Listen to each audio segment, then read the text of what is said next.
¿cómo están? Espero que tan emocionados como yo por poder conectarnos una vez más en nuestro programa favorito, El Chateo. Soy Samar Yorde y a partir de ahora estaré acompañada de un super panel de expertos que vienen a responder todas las dudas e inquietudes que siempre nos llegan a través de nuestro chat. Y miren el gran programa que tenemos para hoy. Durante los últimos 40 años, las cifras de niños obesos en el mundo se han multiplicado por 10. Por eso vamos a atacar el problema desde el principio, cómo prevenir y controlar la obesidad infantil. Luego, en nuestro segmento Chateando con Samar, hablaremos de los 10 superalimentos que mantendrán tu cerebro joven, feliz y saludable. Y al final, si has sido víctima de agresión o abuso en tu hogar, no te pierdas nuestro segmento Violencia Doméstica, no la ocultes más. Todo eso y mucho más hoy aquí en El Chateo, que comienza justo ahora con este clic.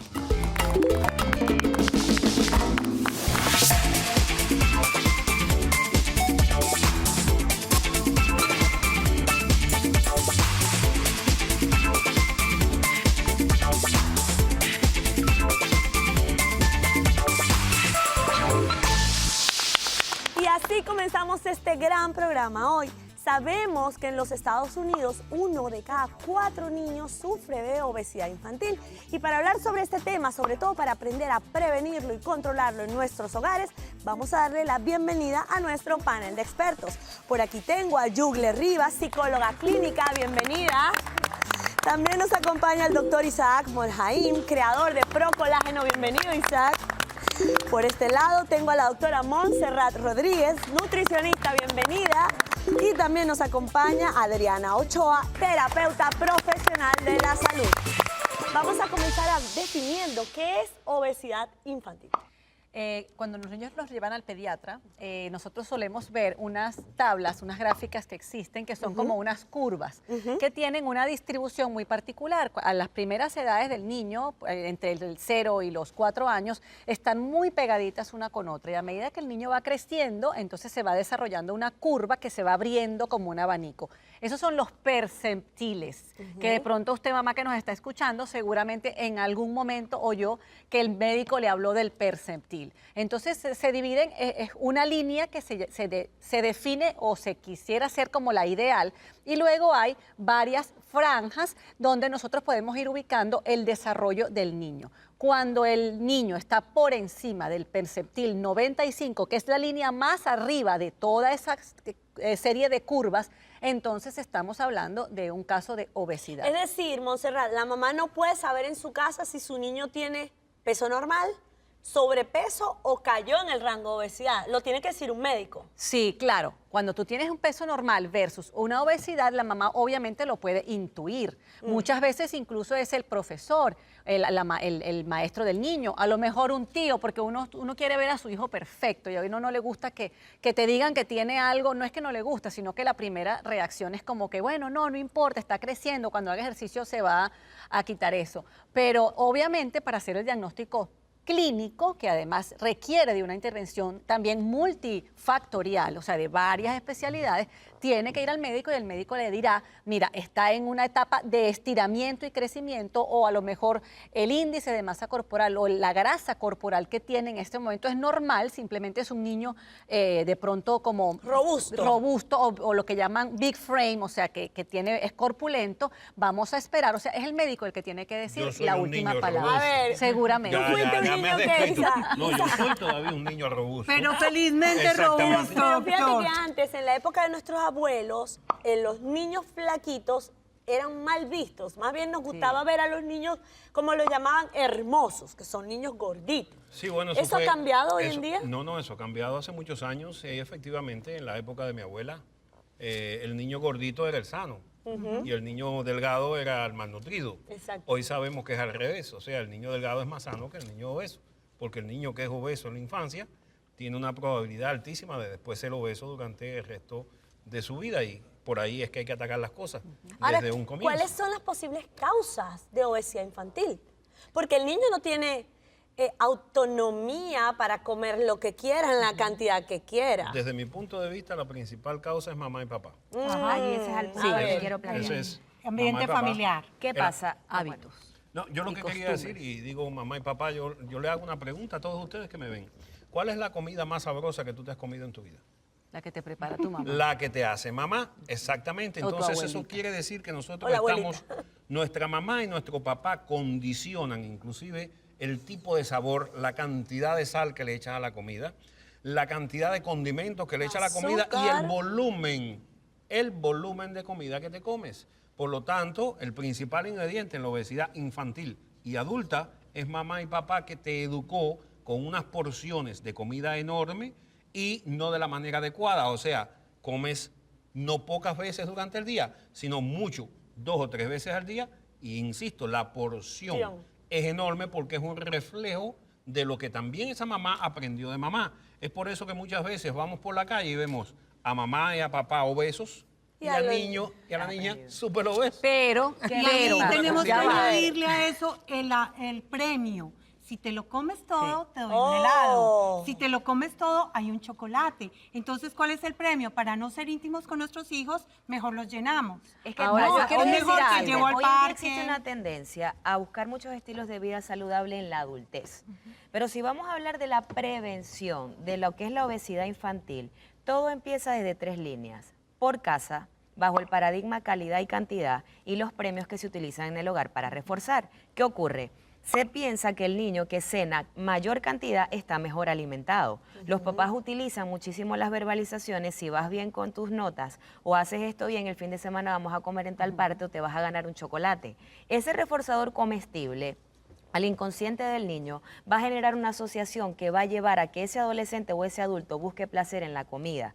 Porque te Gratificación. codifican desde edades tempranas en buscar sentir placer. Es un proceso tan inconsciente que es importante que todo papá y mamá que nos escuche lo identifique para poderlo prevenir. Porque la obesidad no es solo por herencia, no tiene que ver solamente con otras cosas. El 80% tiene que ver con hábitos. Ahora, yo Porque sí quiero decir algo. Tú puedes prevenir, para cerrar la idea, una niña se cae o un bebé se cae y comienza a llorar. Inmediatamente el entorno, para consolarlo, lo toma, lo recibe y le dice, ven, vamos a comprarte un dulce para que te sientas mejor. Un helado. Ese niño va a empezar a codificar el tema alimenticio con felicidad. Y eso es lo que lleva a que muchos de nosotros de adultos, y eso pasa, las mujeres en ocasiones, ojo, hay una carga de esto hormonal porque cuando tenemos el periodo, buscamos de alguna manera como comernos un Una dulce. gratificación. Una gratificación. Pero parte de esto también es aprendido porque te han enseñado a buscar placer detrás del chocolate, de dulce o de ciertas cosas para asociar que eso me va a calmar. Entonces la obesidad tiene que ver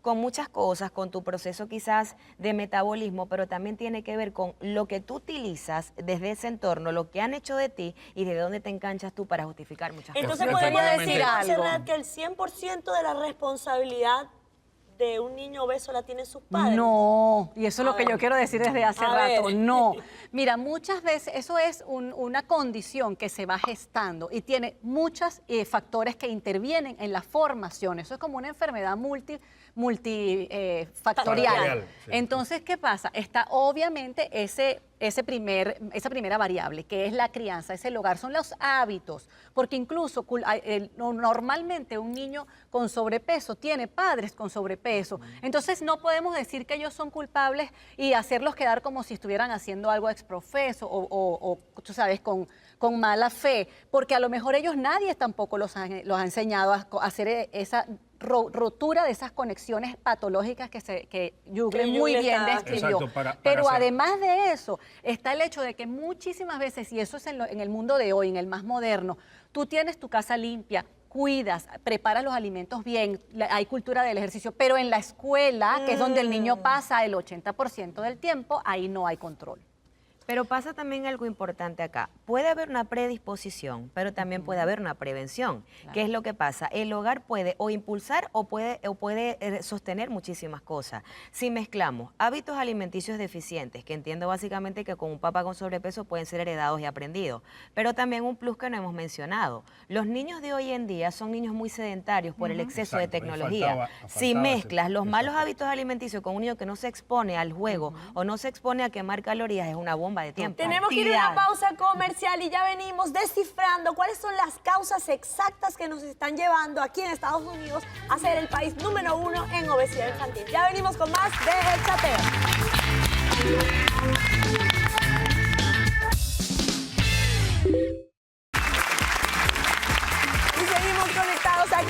Chateo, hablando de este tan importante tema, cómo prevenir y controlar la obesidad infantil. Estamos en un país donde más del 30% de los niños tienen obesidad. Y antes de irnos a la pausa comercial estábamos hablando, descifrando, más bien dicho, las causas. ¿Cuáles son las causas de esta obesidad? En mi concepto, en Estados Unidos hay dos razones fundamentales.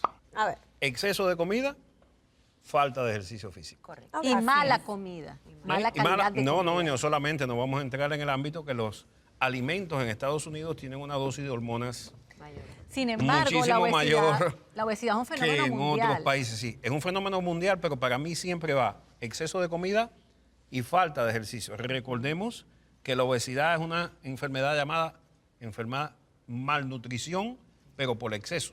Por exceso, no por O sea, deficiencia. no por deficiencia. Esa malnutrición por exceso es que comemos más calorías que las que gastamos en nuestro día a día.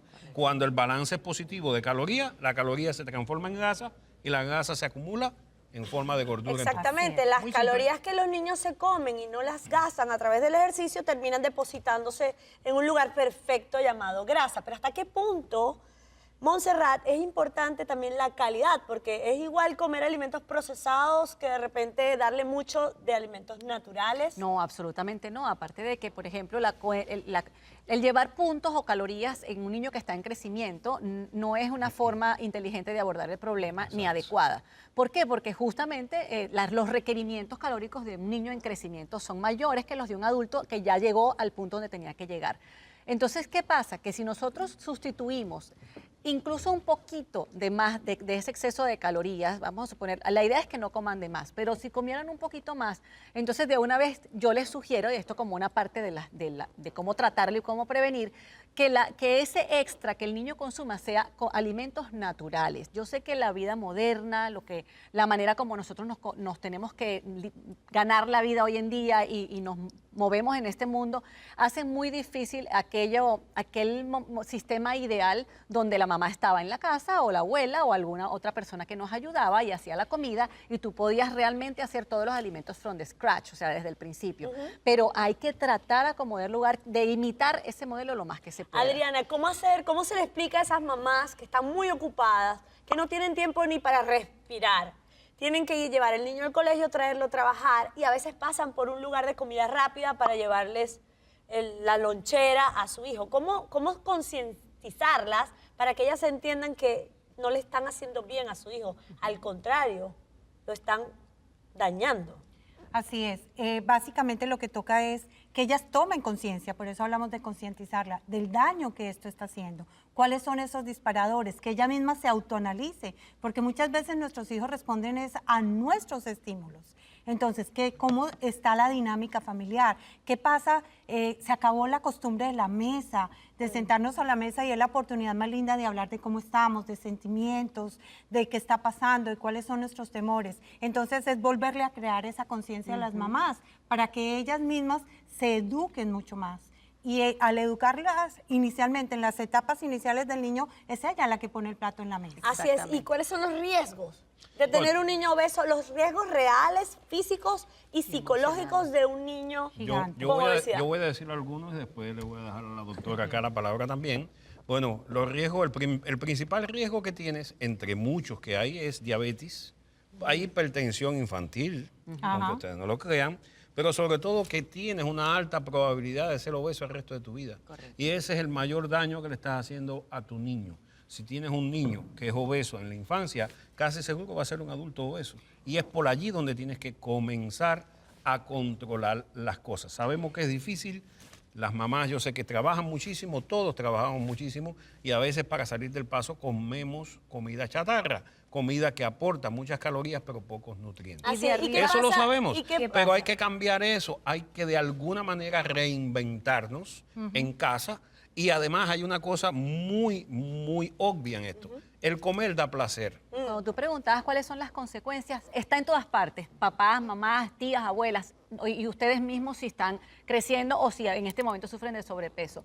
Las consecuencias de la obesidad infantil en nuestro cuerpo están en cada uno de nuestros órganos.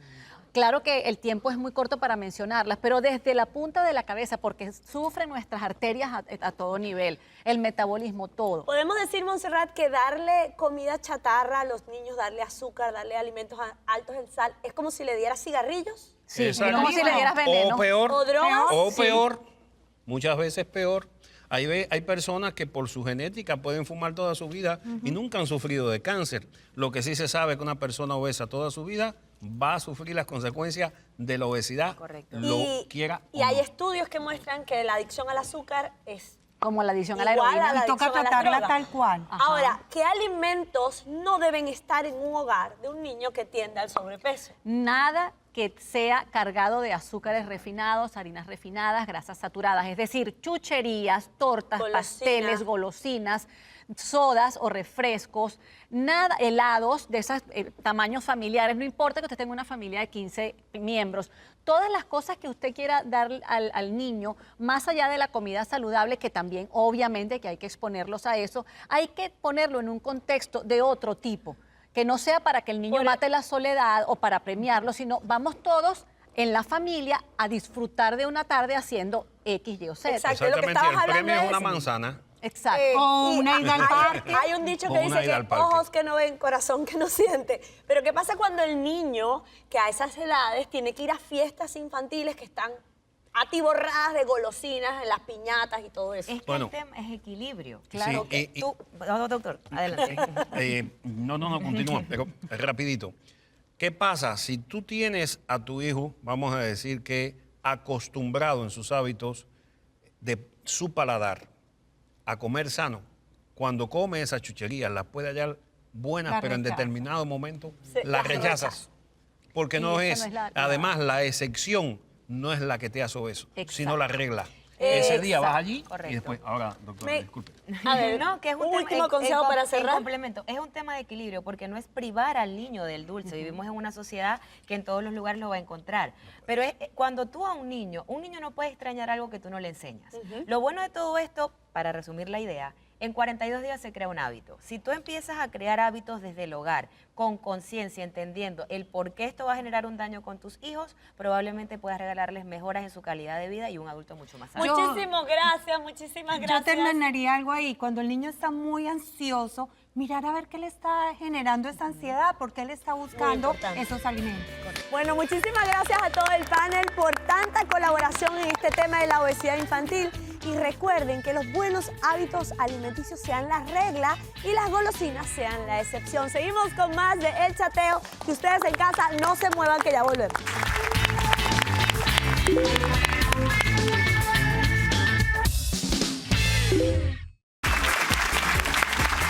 Y entramos a mi segmento favorito, Chateando con Samar. Y vamos a hablar de los superalimentos que te van a ayudar a tener un cerebro joven, feliz y saludable. Y aquí están. Pero antes que todo, quiero que sepas que el cerebro, a pesar de ser un órgano tan pequeño, porque solo ocupa un 2% de tu peso corporal, es el órgano más importante de tu cuerpo. ¿Y por qué? Porque el cerebro lo controla todo. Es el comando de control que dirige el resto de nuestro cuerpo. Entonces, es muy importante que sepas que a medida que pasa el tiempo, la capacidad de pensar, de reaccionar, de crear va disminuyendo con la edad porque tus neuronas van muriendo y van apareciendo enfermedades neurodegenerativas, sobre todo si no te alimentas en forma correcta y si no haces o no sigues los consejos que vamos a compartir contigo hoy. Vamos a ver primero cuáles son los alimentos que no pueden faltar en tu casa para tener un cerebro feliz, joven y saludable. Y comienzo por un consejo que siempre quiero que cumplas, que son los frutos rojos o berries, arándanos, moras, fresas, frambuesas. Todos estos frutos tienen que estar todos los días en tu casa y te recomiendo una taza diaria a cualquier hora del día. Puede ser en la mañana, puede ser en la noche antes de dormir, no importa porque son muy bajos en azúcar. Pero estos frutos rojos están muy cargados de antioxidantes súper poderosos que van a mantener a tu cerebro activo y van a, sobre todo, a mantener tu memoria y tu alerta. Entonces, ya sabes, frutos rojos, aquí estoy mostrando los arándanos y las moras, pero también puedes incluir fresas y frambuesas. Otro superalimento que no puede faltar en tu vida es el cacao. Esto es un cacao en polvo sin azúcar. El cacao es un antioxidante muy poderoso que mantiene la salud de tu cerebro. Tiene dos componentes, tiene la feniletilamina, que es el componente que segregamos cuando estamos enamorados y nos da alegría y bienestar. Entonces, consumir cacao siempre te va a hacer sentir feliz. El problema del cacao es el azúcar y las grasas. Por eso siempre es ideal tomarte una taza de cacao en polvo, quizás con leche de almendra y algún endulzante natural como la stevia. Eso te puede hacer ahorrar todas las calorías que vienen del azúcar y te van a hacer sentir felicidad. Y lo otro que tiene el cacao, que es muy importante, es el magnesio. Y el magnesio es un mineral imprescindible para mantener la salud de tu cerebro. Ok, ya vimos esta parte, ahora vamos con las grasas. Es muy importante que consumas grasas saludables. ¿Por qué? Porque el 60% de tu cerebro está conformado por grasas. Entonces necesitas grasas para preservar todas las funciones del mismo. El aceite de oliva es la mejor, son ácidos grasos monosaturados muy saludables, protegen el corazón, protegen el cerebro. Los frutos secos, puedes consumirte un puñado de frutos secos todos los días para mantener tus funciones alerta en el cerebro. Lo más importante es no agregarle sal, porque al agregarle sal entonces comienza el tema de la presión arterial a alterarse. Otra grasa muy saludable que no puede faltar en tu casa es el aguacate. El aguacate es otro ácido graso monosaturado muy saludable para mantener tus funciones cerebrales a lo largo del tiempo. Y lo más importante es que son antioxidantes. Cuando yo te digo que algo es antioxidante, es algo que va a prevenir el envejecimiento prematuro y va a mantener tu cerebro activo por el resto de tu vida. Y otra grasa fundamental que no puedes dejar de consumir es el salmón. Por lo menos entre 3.5 onzas a 4 onzas, 3 veces a la semana es la dosis ideal de omega 3 que te aporta el salmón, que es uno de tantos pescados azules. Está el atún, está la sardina, está la trucha. Hay varios pescados azules. Lo importante es que te aportan el omega 3 para tu salud cerebral. También podemos consumir semillas de chía que ayudan a mejorar la memoria. También el té verde es fundamental porque el té verde te activa, pero no puedes abusar de él. 2 a 3 tazas de té verde al día son suficientes para mantener tu cerebro alerta todo el tiempo. Además, el té verde, la chía, las grasas que acabo de mencionar y los frutos rojos con el cacao, todos tienen un poder antioxidante que combaten los radicales libres, que son los causantes del envejecimiento prematuro y sobre todo de la aparición de enfermedades como el Alzheimer, la demencia y otras enfermedades neurodegenerativas que van afectando día a día y poco a poco y gradualmente tu capacidad para funcionar en la vida. Por último, y no menos importante, tenemos los tomates y el brócoli. Realmente son vegetales muy poderosos. El tomate tiene un antioxidante llamado el licopeno que previene en forma importante las enfermedades del corazón y las enfermedades cerebrales. Te ayuda a mantener una buena circulación en tu cerebro y eso es muy importante a la hora de funcionar correctamente. Y el brócoli también previene los accidentes cerebrovasculares que ocupan la segunda causa de muerte en el mundo. Pero además de estos alimentos que te acabo de mencionar, nunca olvides suplementarte adecuadamente con omega 3 si no consumes pescados azules 3 veces por semana. La coenzima Q10 es muy importante, el ginkgo biloba también es muy importante y el ácido alfa-lipoico. Puedes consultarle a tu médico cuáles son las dosis adecuadas para ti. Y el último consejo que te voy a dar para tener un cerebro joven, feliz y saludable para siempre es dormir. Tienes que dormir entre 7 a 8 horas cada noche, un sueño profundo y tranquilo, y te aseguro que si cumples todos estos consejos que te acabo de dar, vas a vivir como un chico de 15 años por el resto de tu vida. Muchísimas gracias por acompañarme en mi segmento Chateando con Samar. Bye.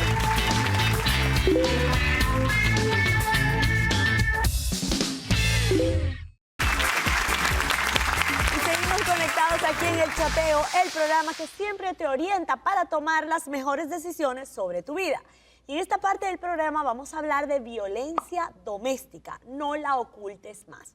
Y lo primero que quiero preguntar es, ¿qué es la violencia doméstica? ¿Cómo saber que estoy siendo violentada en mi casa? Wow, la violencia doméstica es todo acto que se hace en contra de tu ser físicamente, psicológicamente, espiritualmente, mentalmente, económicamente, intelectualmente. Muchas veces las mujeres dicen, mi esposo en mi casa no hay violencia doméstica, pero te están maltratando, te están quitando la autoridad delante de tus hijos, te están negando el dinero, te están coartando, te están celando. Entonces la violencia doméstica es bien amplia y tenemos que entrar a mirar cuáles son esos disparados. Vamos a escuchar este caso que nos llegó a través del chat. Fíjate. Querida doctora Samar, llevo 2 años de casada y aunque al principio todo era maravilloso, desde hace algún tiempo mi marido ha comenzado a tener cambios tanto conmigo como con mis hijos. Siempre que llega del trabajo está de mal humor. No le tiene paciencia a los niños, les grita, los castiga y a veces les ha pegado de forma muy violenta. A mí me humilla, me dice que no sirvo para nada y ha llegado a empujarme y a amenazarme con hacer algo peor si no hago lo que él me dice en ese momento. Estoy cansada de esta situación, pero no sé qué hacer para escapar de ella. De acuerdo a la definición que diste al principio, entonces estamos hablando de un caso. Todas las violencias están ahí, todos los tipos de violencia. Lo que ella tiene que hacer es denúncialo a la policía, empiece a prepararse física, psicológica, económica, sentimentalmente, para irse. Porque generalmente el que es violento, su familia fue violenta y puede crear una... Pero ya va. No, Ok, pero ya va, un ver. momento. Denúncielo a la policía. El hombre hasta ahora a ella no le ha hecho nada. Dice que le pega a los niños, pero quizás en la familia latina, ¿hasta qué punto Es es maltrato, normal pegarle a los niños? O sea, Pero además- ¿en qué momento tú debes decidir denunciarlo en la policía? Porque por lo que veo en este caso, todavía no se ha salido de las No, manos. si ella en el va a la momento- policía con este caso, no le van a hacer nada. Le van a decir que todavía el señor no ha hecho algo que haya realmente ocasionado un daño Yo creo que se físico. deben levantar las alarmas. Levantar las alarmas quiere decir buscar la ayuda de un profesional o alertar a la policía desde el momento, en un punto en que tú ves que comienzan a haber actitudes violentas, ya sean verbales o ya sean físicas. Y ver si mamá y papá o alguien más en la familia es violento como esa persona. Consultar la familia si él es violento desde antes, si es que esto es algo nuevo, si es que comenzó recientemente o si siempre lo fue. Y tenemos que ser bien enfáticos porque esto puede dar después serios problemas, inclusive de muertes por golpes. claro. Están el día entero ahí documentados en la televisión. O sea, la violencia va escalando muchas veces. No es que se quede allí solita. Ahora, el pegarle a los hijos no puede ser o no un síntoma o un signo de un síntoma, una expresión de una persona posiblemente violenta, pero no siempre. Hay que tener un poco de cuidado con eso, pero ya es una alerta. A Te ver, pero- levantó una banderita. Exacto. Si ya te pega, entonces ya tiene que llamarle a la Pero, policía, no ¿cuál te es queda el de otra. perfil, Yugle, de un agresor? ¿Cómo saber que esa pareja que tengo en mi casa puede sobrepasar la Ese era el raya punto. y hacernos daño? Mira, este caso que tú estás planteando aquí es una dinámica. Existe una dinámica entre agresor y el que permite que ser agredido, ¿no? En este tipo de dinámicas es bien curioso ver cómo la persona, en este caso la esposa, siempre maneja la expectativa de que no va a pasar de allí o que él va a cambiar, ¿ok? Parada desde allí es importante lo que el doctor menciona. El agresor, si tú no le colocas un límite, lo va a ir subiendo y va a ir subiendo y esto más que frenarse se va a exacerbar. Ahora la pregunta sería, ¿qué pasa con el otro lado? Porque el que tiene la tendencia a ser el agresor, debemos revisar muchas cosas, patrones de crianza, estilos de personalidad, estructura, su goce al emitir la agresión. Pero en el caso de la víctima, revisar el por qué no colocar el límite, porque la persona se queja de lo que solo ella permite. Entonces allí me he visto en experiencia con casos que muchas veces el entorno sufre mucho cuando le dicen a la amiga o tú le dices a tu familiar, pero es que no debes seguir aguantando, debes colocarle un límite y tú ves que ella perdona pero vuelve a incidir y la violencia va subiendo y de un grito pasó a una cachetada y de una cachetada puede pasar a un Y- tipo de agresión más fuerte. Y si la excusa es que lo amo. A ese punto voy, es que ese es el punto que quiero llegar. Nada va a cambiar en esa persona porque sufre su entorno. La cosa se torna medio masoquista porque dice, ya no le voy a decir más nada porque lo termina perdonando y todo se traduce en, nos da la impresión que parece que le gusta que la maltrate. Y desde allí es importante revisar qué es correcto. Porque a la mujer que maltratan muchas veces su goce y la codificación del amor que generó viene desde edades tempranas de asociar amor con dolor. Por ejemplo, recibí un día un caso de un papá que a edades tempranas golpeaba a su niña en un tipo de crianza sudamericana donde quizás el correctivo físico es más apropiado y más permitido. Y lo hacía de esta manera. Hiciste esto, te voy a dar papao porque te quiero y quiero que te portes bien. Wow. Entonces, una niña que no sabe cómo es el amor, entiende esa primera figura de autoridad que es el hombre en su vida, ese vínculo. Y el hombre que más me ama a mis 3 años, que no sé cómo es la vida, me está diciendo que me pega porque me quiere. Wow, Codificación qué del fuerte. amor muy en el inconsciente, amor es igual a maltrato. Ahora, yo pienso que yo no creo que esa sea la mayor parte de los casos. Eso puede estar presente en alguna parte, pero llega un momento cuando tú eres adulto que tú tienes que entender que la violencia doméstica y el maltrato físico no está bien. No solamente que lo tienes que entender, sino que lo sufres día a día con los dolores físicos y emocionales. Entonces, una de las cosas que yo creo que tiene que haber es un equipo, o sea, las herramientas para que la persona sepa con quién contar, no solamente, porque a veces, ¿qué pasa? Lo oculto de mi familia porque, bueno, a mí en mi casa se cansaron de decirme que no me casara con el tipo porque el tipo era violento o era esto o era aquello, pero yo insistí. Y a lo mejor lo quiso y lo amó, pero lo que pasa es que ahora está en una trampa porque no sabe a quién recurrir. Doctora, qué momento, terapia, entonces? terapia y dinámica familiar. Claro, A ver, pero pero ¿en tiene qué que tener momento? los Los terapeutas ¿En teléfonos. qué estamos en el momento, mundo para Adriana, eso. hay que ¿En qué tomar la momento? decisión de ir a buscar ayuda profesional? Al más mínimo El síntoma. primer golpe es culpa de él por manilargo, por violento, por no manejar su ira. El segundo golpe es responsabilidad mía porque lo acepto. permito. Correcto. Y si no hay golpes, Y hay mucho temor y la línea es muy frágil, doctora, porque existe el síndrome de Estocolmo. Empezamos a tener cierta atracción y darle cierto poder a nuestro agresor.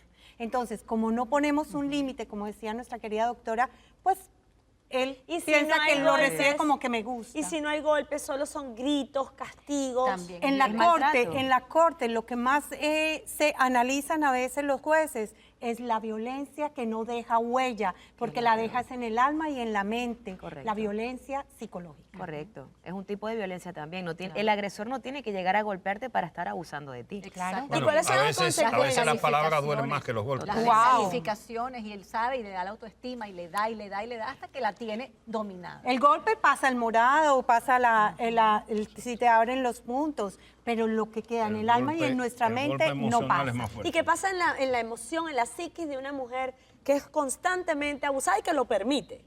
Abusada emocionalmente y lo permite. Mientras Esa no mu- haga consciente, el patrón no lo va a modificar. Esa mujer tiene la autoestima muy baja, tiene su amor propio por el suelo y muy seguramente ella fue abusada y aprendió. Nosotros respondemos a estímulos. Muy seguramente el estímulo en el desarrollo de su vida fue a través de la violencia. Pero ojo, también pueden venir ideas de suicidio, de homicidio, ideas de venganza. O sea, también estás alimentando una miedo. rabia que está contenida ahí, que no nada más viene. Se vuelve Esto es negatividad. peligroso. Ojo, viene la- ojo Tenemos con que ir a esto. una pausa comercial y seguimos desarrollando este tan importante tema y de tan actualidad. Violencia doméstica, no la ocultes más. Ya venimos con más de El Chateo.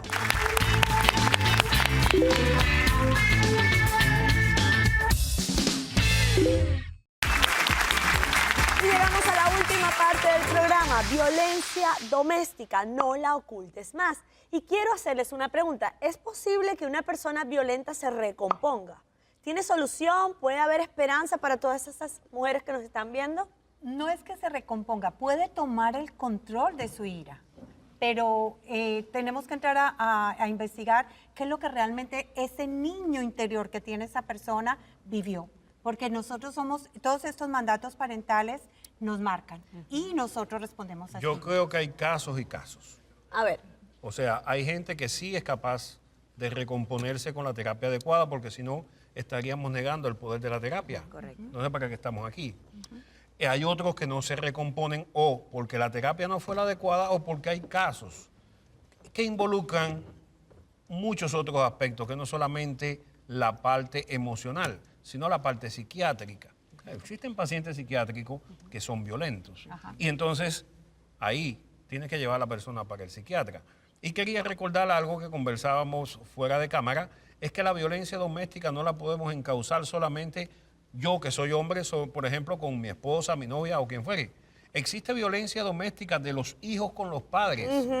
y de los nietos Cierto, con cierto. los abuelos, Eso es muy doloroso sobre también. todo cuando el padre o el abuelo ya está en una edad en la que uno va declinando, o sea, estás viejo, no tienes la potestad que antes, y yo los tengo casos en mi consultorio que le han pegado a los abuelos.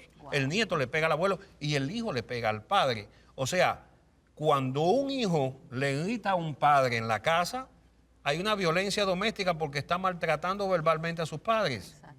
Y de la misma manera ocurre con los padres, con los hijos. O sea, aquí lo que hay es que ver que la dinámica de lo que es las agresiones dentro de una casa es en todos los sentidos, no es en uno solo. A ver, pero Julia, ¿en qué momento tienes que involucrar a una tercera persona, bien sea terapeuta o policía? ¿En qué momento? ¿Hasta dónde lo puedes manejar tú? ¿A través del diálogo, la negociación? Ok. Primero, en referencia a tu pregunta del cambio, y eso no solamente aplica para este tópico, sino para todo, porque la gente se pregunta, ¿realmente es posible cambiar? Es posible cambiar siempre y cuando se haga conciencia del por qué, y eso va para un lado y para el otro. El que haga conciencia el que genera el abuso y el que lo recibe. Por mucho que el entorno señale y diga, debes que emitir correctivos, debes llamar a la policía, debes ir a un terapista, si tú no concientizas el por qué, no se puede generar el cambio. Se repite la dinámica, el entorno sufre, tú dices, mira, mi hija o mi amiga sigue en esto y la dinámica no va a cambiar. Punto número 1, cambio es posible si se concientiza el por qué, no porque los demás te lo digan. Tú lo haces consciente y de allí trabajas para construir con la terapia. ¿Cuándo es el momento indicado? Cuando esté perturbando tu paz. Cuando ya tú te sientas que no puedes manejar, de que te sientes burlada, que te sientes maltratada, debes ocuparte. Y si sientes que no puedes hacerlo sola, busca ayuda. Me encanta esa observación, pero ahora pregunto, Adriana, ¿qué pasa si dependes económicamente de esa persona, no tienes cómo mantenerte en la vida, ya quizás lo dejaste de querer, pero no lo puedes dejar porque no tienes cómo subsistir? Eso es uno de los Si principales. la, si Bueno, la pero violencia... para eso existen los grupos de apoyo. Sí, a pero eso eso no te iba. va a mantener. Si la violencia Están las realmente amistades. es fuerte, hay instituciones que te protegen, hay Exacto. refugios para mujeres, hay, Pero te dan dinero. capacitación, te mantienen ahí un tiempo mientras tú puedes ser económicamente autosuficiente, te trabajan a nivel emocional y psicológico, entonces te preparan para dar el cambio. Yo generalmente le recomiendo a mis pacientes que empiecen ellas mismas a prepararse, física, psicológica, económica, intelectualmente. Mira, por ahora, si es llevadero, empieza a ahorrar, empieza a sacar, haz tu propia cuentita. Eso es para que tú inteligente, cuando claro. porque muchas mujeres dan el paso en medio Sin de la un plan. emoción y después tienen que regresar. ¿Y sabes quién pone las condiciones? El abusador. Oh, Exacto. sí. Y ahí viene Juega creo- eso, a vulnerabilidad para poderle enganchar. Yo creo que en el caso, y seguimos insistiendo en el abuso de hombre a mujer, generalmente en matrimonio, hay abuso, insisto, de hijo hacia padre. Yo creo de que mujer a hombre. en el noviazgo, mujer. y de mujer hacia hombre, claro que lo hay, en el noviazgo no se exploró esa parte bien. Porque no debiste haber llegado nunca a un matrimonio cuando ya es Ya tarde. va, o sea, pero es que a veces la gente pone su mejor máscara. pone su Claro, mejor por eso se mano. llama conquista. Y no pero estás ¿y conviviendo. dónde está la astucia de tú probar con quien vas a estar durante ese tiempo Muchas maravilloso veces, llamado ¿sabes qué noviazgo? pasa? Que Nada tú no aparece tienes de la ese nada. patrón en tu casa. Vamos a suponer que, o sea, tú conociste a un tipo y a lo mejor el tipo contigo es una maravilla, pero se agarra a golpes con todo el mundo en la calle. Exacto. Y tú dices, bueno, tiene un carácter Estamos fuerte, de pero... alguna manera está Exacto, diciendo. ¿por qué? Pero no Porque crees en que mi te va a casa tocar. yo nunca vi a nadie que se cayera a golpes con nadie. Entonces, para mí es una novedad. O mira, qué cosa, el tipo cada vez que toma se molesta. Bueno, puede ser que se le pasó esta vez la mano de trago. Y ahí se te pueden ir 5 años de noviazgo. O 3, 2, Justificaciones, lo que Pero- sea. justificaciones. El faro no lo tenías claro desde el inicio, No, porque si claro, ya lo viste va esos mostrando. comportamientos... Pero Alarma. en esta mesa Provócalo. en esta A ver qué mesa pasa. se ha dicho, creo, me corrigen si no es cierto, que una persona agresora o maltratadora generalmente tuvo una infancia donde fue abusado o maltratado. Así ¿Cierto? es, así Bueno, es. Ahora, nadie ¿qué nace pasa? abusadores, vamos a estar Ok, claros. ¿qué El abusador pasa se crea. cuando ese abuso va hacia los hijos? Nosotras como madres, ¿qué podemos hacer ahí? Un padre que fue golpeado salvajemente durante su infancia que quiere reprender a sus hijos de la misma manera. No permitírselo, permitirlo. porque se los permitírselo, está exacto. dañando. O sea, no justificar, permitirlo. eso no es una justificativa Correcto. para yo hacer que él lo haga igual con mis hijos. Correcto. Hay que poner la línea roja, tiene que estar trazada desde el inicio. Hay que sacar las garras. Y pienso que en ese sentido es hasta un poquito más fácil, porque hay una persona que no está en la dinámica, pero que sí está en la familia. Y a lo mejor tiene una influencia, vamos a suponer, la esposa no es la que directamente está recibiendo el maltrato en ese momento, porque seguramente en algún momento va a ser, pero todavía tiene el poder de decir, mira, lo que estás haciendo no está bien y yo te quiero ayudar. Yo puedo comprender tu historia, pero no permitirte que la repitas con los Pero niños. esto sería muy importante tenerlo en cuenta, es corrígelo, háblale, exprésate, sé íntima con él, pero no delante de los hijos, porque también le puedes quitar la autoridad. Tenemos que cuidar mucho esa línea de la ¿Y autoridad. qué se le dice a un Y hijo? también- ¿Qué se le dice a un hijo? y Tú tam- como mamá o papá, Sí. suponiendo que es tu esposa la agresora o nosotros en el caso de la mujer que sea nuestro esposo, ¿cómo le explicamos al niño que está recibiendo agresiones, vejaciones, humillaciones de parte de la pareja? ¿Qué se le dice a ese niño, por Dios? Jamás dañar, por muy absurdo que suene, jamás dañar la imagen del padre. Exacto. Tu Wow. papá De la llegó madre. molesto, pasó esto, porque si tú empiezas, él es Wow. malo, estás dañando la imagen de su figura de protección y estás dando un golpe directo Entonces a su se vale emoción. justificar el No, pero no, ya va. no, no, Estás no, no, dando no, ojo. Pero hasta ¿Sabes qué es dónde, lo peor? pero hasta dónde se Justificando. lleva De eso. adulta, Estás ella cuidando. va a buscar a A un alguien con ese maltratador. patrón. Estás Por eso, cuidando el muchacho va a bienestar buscar una emocional de tu hijo. Y aquí se llamó... Pero ¿cómo lo justificas? ¿Cómo le explicas No, sí, que ahí no recibió me una quedó paliza claro. con una correa porque Acto- dejó el cuarto desordenado? Acto seguido, pasó lo es que ya va. El tema sería, tú lo estás justificando si pasó un incidente pero se sigue repitiendo y se volvió un patrón. Tú ahí estás justificando el comportamiento de tu pareja. Pero si fue un incidente aislado, tú cumples con explicarle al niño que papá no quería hacerlo, que no estuvo bien, que se sentía molesto, pero pones el límite con la pareja, no con el niño. Porque por mucho que tú le expliques al niño que papá no quiso hacerlo, si es repetitivo se va a volver un patrón de maltrato en el hogar. Yo quiero hacer sí. un paréntesis ahí de la vida real y ojo con esto a todas las mujeres y hombres que me ven con esto. Y es lo siguiente, aquí se mencionó llamar a la policía, aquí se mencionó muchas cosas. Ojo con esto a la hora de implementarlo, porque cuando tienes un hombre violento que de verdad es violento, le llamas a la policía y te puede matar. Si la policía no se Destapas lo la lleva y no olla. lo pone preso, Así que ajá. Se trabaja pasivamente. tiene que haber un plan para tú enfrentarte a la persona violenta y esperar que puedan haber consecuencias Correcto. muy negativas Sí, señor. de ese enfrentamiento. Lo va a O sea, tienes que tener un asesor que te vaya explicando cuál es la mejor manera guía. de enfrentarte a ese agresor. El consejo más inteligente que hemos dado hoy en esta mesa, todos los que estamos aquí, es hacer un plan. Adriana lo comenzó, Isaac también lo está diciendo, lo hemos dicho todos, cada quien.